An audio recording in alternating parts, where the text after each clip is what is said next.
أعوذ بالله من الشيطان الرجيم بسم الله الرحمن الرحيم رب اشرح لي صدري ويسر لي أمري واحلل عقدة من لساني يفقهوا قولي السلام علیکم۔ آج جس صورت پہ ہمیں بات کرنی ہے اور جس کی تفسیر سمجھنی ہے وہ ہے سورت کافرون۔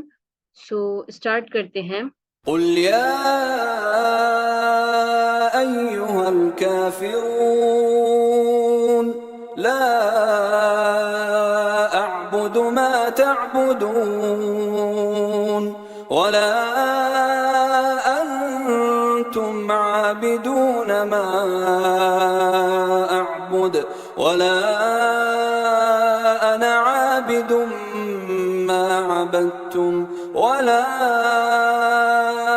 أنتم عابدون ما أعبد لكم دينكم ولي دين۔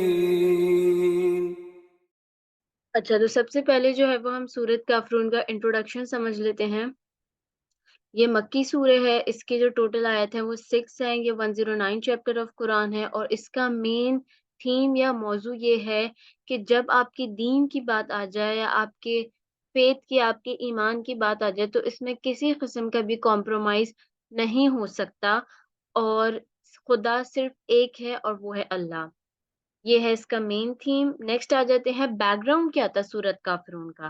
اچھا، جب حضور اکرم صلی اللہ علیہ وسلم مکے میں اسلام کی تبلیغ کر رہے تھے اور اس کو پریچ کر رہے تھے لوگوں کو، تو قریش کے جو ڈسبلیورز تھے انہوں نے دیکھا کہ لوگ تو حضور اکرم صلی اللہ علیہ وسلم کی بات مان رہے ہیں اور اسلام میں داخل ہو رہے ہیں اور ایک اللہ پر ایمان لا رہے ہیں، تو وہ کیا کرتے تھے، وہ ڈفرینٹ طریقے سے حضور اکرم صلی اللہ علیہ وسلم کو آفرز دیتے رہتے تھے تاکہ یہ اسلام کی دعوت کو روک دے اور ہمارے خداؤں کو برا بھلا کہنا چھوڑ دیں۔ وہ کبھی پیسے آفر کرتے تھے، کبھی آپ کو پاور آفر کرتے تھے، کبھی آپ سے کہتے تھے کہ تم جس وومن سے کہو گے ہم تمہاری شادی کروا دیں گے۔ پھر کیا ہوا کہ انہوں نے دیکھا کہ حضور اکرم صلی اللہ علیہ وسلم تو کسی بھی طریقے سے گیو اپ نہیں کرنے والے، تو وہ ایک نیو اسٹریٹجی کے ساتھ ہے۔ وہ کیا کیا انہوں نے کہ وہ جو ہے وہ پروفیٹ صلی اللہ علیہ وسلم سے نیگوشیشن کے لیے آئے۔ انہوں نے مذاکرات میں یہ کہا کہ ایسا کرتے ہیں کہ امن و امان بھی قائم ہو جائے گا، تو یہ کر لیتے ہیں کہ 1 سال جو ہے وہ آپ ہمارے معبودوں کو پوجیں، اور پھر جب دوسرا سال آئے گا یعنی نیکسٹ ایئر ہم آپ کا جو خدا ہے اس کی عبادت کریں گے، یعنی 1 سال شرک اور 1 سال ایمان، اس طرح سے۔ تو یہ جو تھی وہ ان کا پروپوزل تھا جو وہ حضور اکرم صلی اللہ علیہ وسلم کے پاس لے کر آئے تھے۔ قریش کے جو ڈسبلیورز تھے وہ بہت کلاسک ایگزامپل آف شیطان کو فالو کر رہے تھے۔ وہ کیسے کہ شیطان بھی آپ کو کسی گناہ میں نا فوراً سے مبتلا نہیں کرتا، یعنی کہ کمپلیٹلی ایک ساتھ آپ کو گناہ میں مبتلا نہیں کرتا، تھوڑا تھوڑا کر کے آپ کو گناہ میں مبتلا کرتا ہے۔ تو ان کو یہ بات اچھی طرح معلوم تھی کہ حضور اکرم صلی اللہ علیہ وسلم اسلام پہ پورا کبھی گیو اپ کریں گے ہی نہیں، تو وہ چاہ رہے تھے کہ ان سے تھوڑا سا گیو اپ کروا لیتے ہیں ہم۔ سو دس از دا بیک گراؤنڈ آف سورت کافرون۔ اچھا، اب آ جاتے ہیں فرسٹ آیت پہ۔ قل یا ایھا الکافرون، اے کافروں آپ فرما دیجئے، سے او ڈسبلیورز۔ اچھا، یہاں پہ جو ورڈ کافرون استعمال ہوا ہے سب سے پہلے تو اس کو سمجھ لیتے ہیں۔ کافرون کا مطلب ہوتا ہے کسی چیز، کافر کا جو مطلب ہوتا ہے نا اس کا اوریجنلی میننگ ہوتا ہے کہ آپ کسی چیز کو ڈھک رہے ہو، کسی چیز کو کور کرنا۔ کافر جو ہوتا ہے وہ سچ کو جانتا ہے، اس کی روح جو ہے وہ سچ کو جانتی ہے، لیکن پھر بھی وہ سچ کو چھپاتا ہے۔ ان لوگوں کو پتہ تھا کہ حضور اکرم صلی اللہ علیہ وسلم نے اپنی زندگی میں کبھی بھی جھوٹ نہیں بولا، اس کے باوجود وہ سچ کو چھپا رہے تھے، اس کا اقرار نہیں کر رہے تھے۔ اس کے علاوہ جو ورڈ کفار ہوتا ہے اس کا مطلب یہ بھی ہوتا ہے کہ جو اللہ تعالیٰ کی نعمتوں کو، اللہ تعالیٰ کی بلیسنگز کو، اس کے فیور کو جھٹلاتا ہے، اس کو بھی کفار کہتے ہیں۔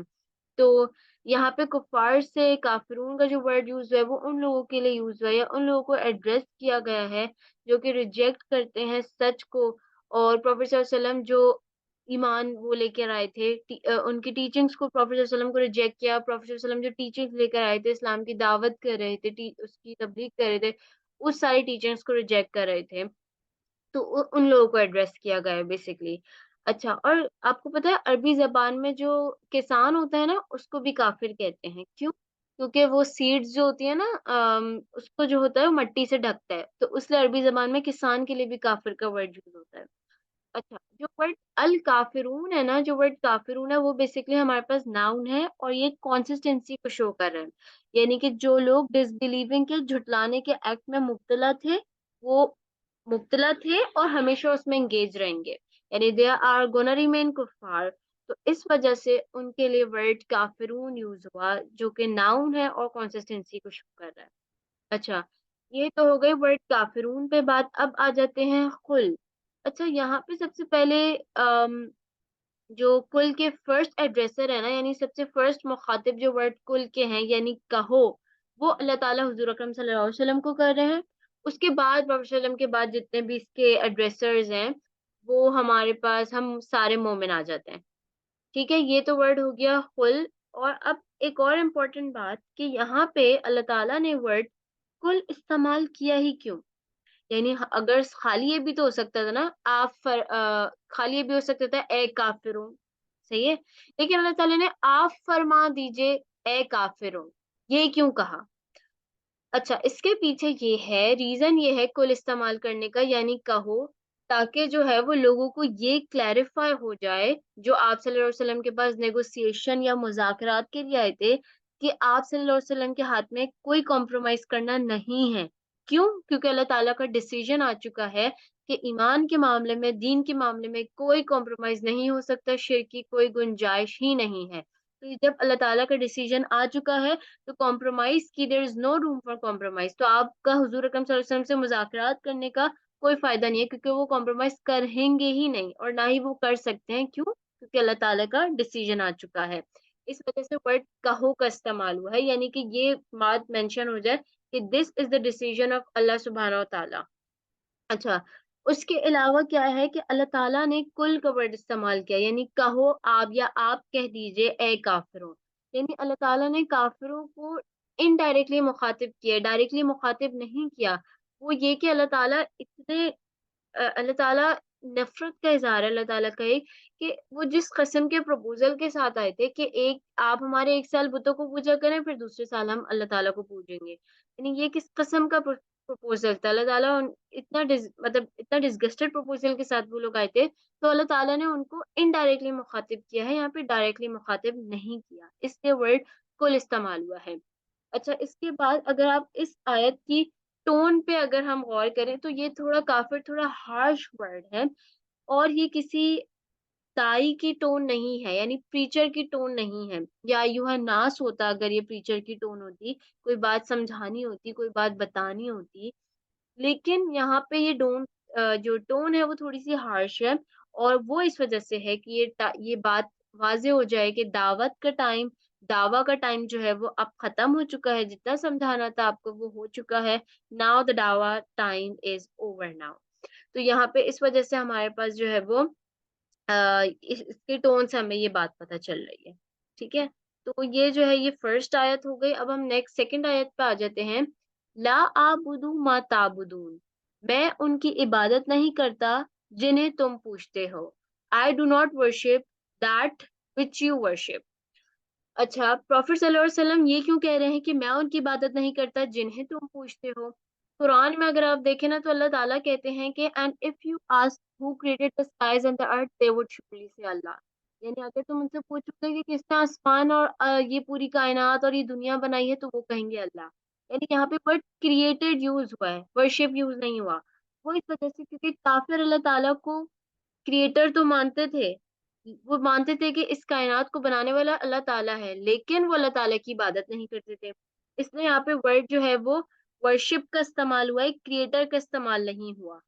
اور اس کے علاوہ حضور اکرم صلی اللہ علیہ وسلم جو تھے وہ اللہ تعالیٰ کو اب کریٹر بھی مانتے تھے اور اللہ تعالیٰ کی عبادت بھی کرتے تھے. ٹھیک ہے، تو یہاں پہ اور ایک اور چیز جو اس آیت میں سمجھنے والی ہے، یہاں پہ لا اعبدو ما تعبدون کا ورڈ جو یوز ہوا ہے، اس کا مطلب صرف یہ نہیں ہے کہ میں not only means I will not worship، یعنی کہ اس کا مطلب صرف یہ نہیں ہے کہ میں ان کی عبادت نہیں کرتا، بلکہ اس کا مطلب یہ بھی ہے کہ میں ان کا سلیو بھی نہیں ہوں، میں کبھی ان کا سلیو بھی نہیں بنوں گا. یعنی اگر آپ دیکھیں تو سلیو اور ورشپ میں فرق یہ ہوتا ہے کہ آپ فار ایگزامپل آپ عبادت کرتے ہیں اسپیسیفک ٹائمز پہ، جب لائک اذان ہوتی ہے لیکن آپ سو رہے ہیں، آپ کھا رہے ہیں، آپ سلیو ہیں اللہ تعالیٰ کے، یعنی آپ اللہ تعالیٰ کے بندے ہیں، ٹھیک ہے؟ تو آپ سلیو جو ہوتا ہے وہ آل دا ٹائم ہوتا ہے، اور جو ورشپ ہوتی ہے وہ اسپیسیفک آورس میں ہوتی ہے. تو لا اعبد ما تعبدون کا مطلب صرف یہ نہیں ہے کہ آئی ول ناٹ ورشپ، لیکن اس کا مطلب یہ بھی ہے I will not become a slave of. ٹھیک ہے. اچھا، اب اس کے علاوہ یہ بات، قریش جو تھے ان کی پرابلم کیا تھی کہ وہ عبادت جو کرتے تھے وہ اپنے بتوں کی کرتے تھے، اور جو وہ سلیو تھے وہ اپنے ہی نفس اور اپنے ہی ڈیزائرز کے سلیو تھے. تو یہاں پہ آیت نمبر 2 ہوتی ہے فنش. آیت نمبر 3 پہ آ جاتے ہیں. وَلَا أَنْتُمْ عَابِدُونَ مَا أَعْبُدُ، اور نہ تم اس کی عبادت کرنے والے ہو جس کی میں عبادت کرتا ہوں. nor do you worship whom I worship. Prophet صلی اللہ علیہ وسلم ان کو یہ بتا رہے ہیں کہ تم بھی ان کی عبادت نہیں کرنے والے جن کی میں عبادت کرتا ہوں. اچھا، یہاں پہ پروفیٹ صلی اللہ علیہ وسلم ان کو یہ بتا رہے ہیں کہ جس کی تم عبادت کرتے ہو نا، اس میں ساری امپرفیکشنز ہیں، اور تم ان کے ساتھ جو ہے وہ اللہ تعالیٰ کو لائک تم جو ہو وہ ایسوسیٹ کرتے ہو پارٹنرز اللہ تعالیٰ کے ساتھ.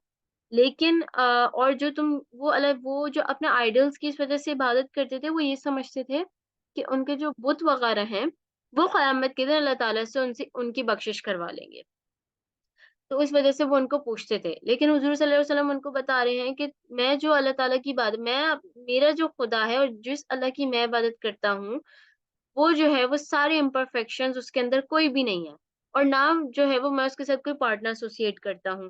لیکن تم کیا کرتے ہو کہ تم جو ہے وہ اللہ تعالیٰ کے ساتھ پارٹنر ایسوسیٹ کرتے ہو، اور تم جو ہے وہ بتوں کو پوچھتے ہو اور یہ سمجھتے ہو کہ وہ قیامت کے دن آ کے تمہیں بچا لیں گے.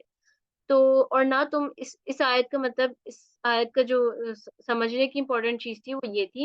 اچھا، اس میں جو ورڈ عابدون ہے نا، عابدون کا ورڈ جو ہے وہ ناؤن ہے، یعنی یہ آپ کی کنسسٹنسی کو شو کر رہا ہے. یعنی کہ پروفیٹ صلی اللہ علیہ وسلم یہ بتا رہے ہیں کہ نہ تم کبھی پاسٹ میں اور نہ پریزنٹ میں اور نہ فیوچر میں تم اس خدا کی عبادت کرے تھے جس کی میں عبادت کرتا ہوں، یعنی یو ول ریمین کفار فار ایور. ٹھیک ہے. تو یہاں پہ آیت نمبر 3 ہو گئی. آیت نمبر 4، 5 اینڈ 6 یہ ہم لوگ انشاءاللہ نیکسٹ پارٹ میں کور کر لیں گے. جزاک اللہ خیر. You can subscribe this channel for more informative and precise tafsir of Quran.